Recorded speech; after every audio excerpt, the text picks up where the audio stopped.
不能射杀跳伞驾驶员，这是国际惯例，可偏偏有人作死。俄国防部得知消息后大为震怒，对于不讲武德的敌人，北极熊直接派出海陆空3军协同作战，一定要教训这帮丧尽天良的恐怖分子。巡航导弹精确打击，屠夫160地毯轰炸，以及地面特种部队战术打击，这就是2015年发生在叙利亚的真实事件。11月16号，俄军的一支 SSO 特种部队正埋伏在海边的山坡上，他们准备对恐怖分子实行斩首行动。天上的猎户座无人侦察机实时监视着恐怖分子的一举，很快恐怖分子的头目便出现在他们的视野。队长立即命令4人小队开始行动。4人小队顺着侧面的山坡成功潜入到恐怖分子基地中。然而这里不只是恐怖分子基地那么简单，还是他们的一个大型兵工厂。这时一群不速之客正向着恐怖分子基地的方向快速行驶。这是一支拥有重装火力的美国雇佣军车队。为了斩首行动能够顺利进行，队长决定拦截这支车队。2名队员搬出反坦克导弹，随着车队的第一辆车被炸开，队员们抄起家伙对着山坡下的雇佣军展开了猛烈攻击，而外面的交火惊动了基地内的恐怖分子，他们蜂拥而出准备支援雇佣军，结果被手持 AWM 的俄军狙击手逐一击毙。强大的威力让躲在墙后的人没能幸免。俄军特战队员占据有利位置，一时间雇佣兵被打得七零八落，但雇佣军并没有那么弱鸡，很快便组织起了反击。雇佣军抄起车上的机枪和火箭筒，对山头实施火力压制，并立即命令手下往山上冲锋，以此分散俄军的火力。此时人数占尽优势的雇佣兵让俄军的阻击战有些吃力。另一边的恐怖分子头目开始在属下的簇拥下准备撤离基地。早就埋伏在此的4名俄军特战队员早已守株待兔，等候多时。4名俄军一顿操作猛如，仅在一瞬间干净利落地击毙几名头目下属，并成功地将头目五花大绑起来。虽然还有几名恐怖分子试图营救，但在俄军的火力压制下，他们也是无可奈何。其中一名俄军将首领背在身上，在伙伴的掩护下迅速撤离基地。与此同时，满载500吨地毯的苏24轰炸机已经从俄军空军基地升空。这时，数量众多的雇佣军已经冲上山坡，这样下去，特种小队没准会全军覆灭。他们立刻使用 AGS-30发射榴弹枪进行火力压制，雨点般的炮弹落入雇佣军的队伍中，为队员赢得了短暂的时间。队长见状，立即命令2名队员抛下绳索绑在他的身上，在队友的通力配合下，4人小队成功到达山顶，斩首行动已经完成。他们驾车火速逃离交战区。这时苏24轰炸机已到达目标上空，可就在他们刚升空不久，一名百姓模样的间谍将飞行线通知了武装分子，后面出现一架等候多时的土耳其 F-16战机，典型的螳螂捕蝉，黄雀在后。敌机锁定目标，立即发射一枚20空对空导弹追击俄军战机。苏24紧急抛洒红外干扰弹和诱饵弹，双管齐下，成功拦截。驾驶员预想利用蛇皮走位摆脱敌机，怎奈何敌人再次发射一枚空对空导弹，直接击中苏24的尾部。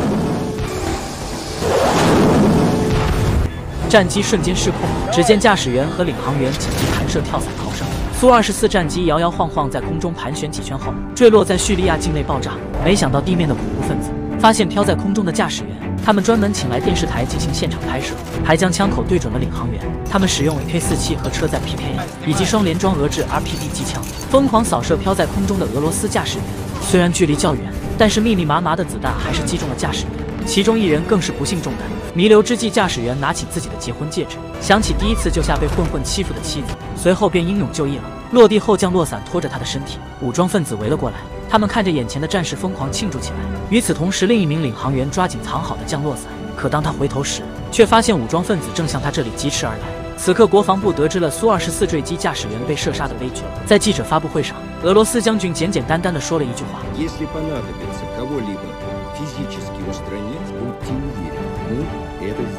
他们派出2架米8武装直升机赶往事发地点营救领航员。在途中，领航员的求救信号传了过来，但求救信号同样也被雇佣军截获，还狂妄地劝他投降。领航员只能继续逃离，并且故意折断一些树枝，佯装逃跑的路线，随后向反方向快速逃跑。不过这点小伎俩瞒不过经验丰富的雇佣军头目，他准确地判断出了领航员逃跑方向，并命令手下朝相反的方向继续追击。因为不熟悉地形，领航员逃跑的方向竟然是一座悬崖，而此时敌人已经围了过来，他只能暂时躲到岩石下方。武装分子一时也找不到人在哪里。正当他以为自己将要命不久矣时，2架米8武装直升机赶来，随即朝悬崖上的雇佣军倾泻子弹。领航员趁机跳下山坡，但还是被山上的恐怖分子发现。雇佣军立即朝他疯狂扫射，领航员滚落到了山脚下。这时候他才发现自己的小腿已经中枪，拖着受伤的腿，他只能继续拼命的逃跑。然而在刚刚的交火中，一架直升机被击中，发动机拉着长长的黑烟，马上就要失去动力，不得在开阔地带迫降下来。殊不知这里恰恰是敌方的包围圈，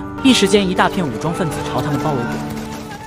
俄军抱起 PKM 喷雾机枪，以每分钟650发射速度，发射7.62乘54毫米儿童原弹火力压制。只见敌人手持 AKM 连续射击，将这名勇敢的俄军士兵打倒在地。接着，更多的敌人从四面八方赶来。队友手持 AK-103突击步枪，以600发射速度发射7.62乘39毫米 M43弹药掩护阻敌。此时掉头绕圈的米八直升机赶来救援，但恐怖分子数量较多，火力太猛，士兵架着受伤的驾驶员撤到直升机上，全部队员坐上米八直升机赶紧起飞。队友操控机载佩切涅格 PKP 通用机枪，以每分钟650发射速度发射7.62乘54毫米俄制步枪子弹扫射敌人。最后，他们安全撤回到赫梅米姆空军基地。另一边，普皇帝得知苏24轰炸机进入土耳其7秒后就被击落，没有人能够做出如此的迅速反应，明显是被人摆了一道。普皇帝当即下令，在确保领航员安全后，不要刻意的在乎政治问题，直接灭了恐怖分子。而正在追捕领航员的恐怖分子还不知自己快要完蛋，扬言捉到领航员后要电视直播处决他，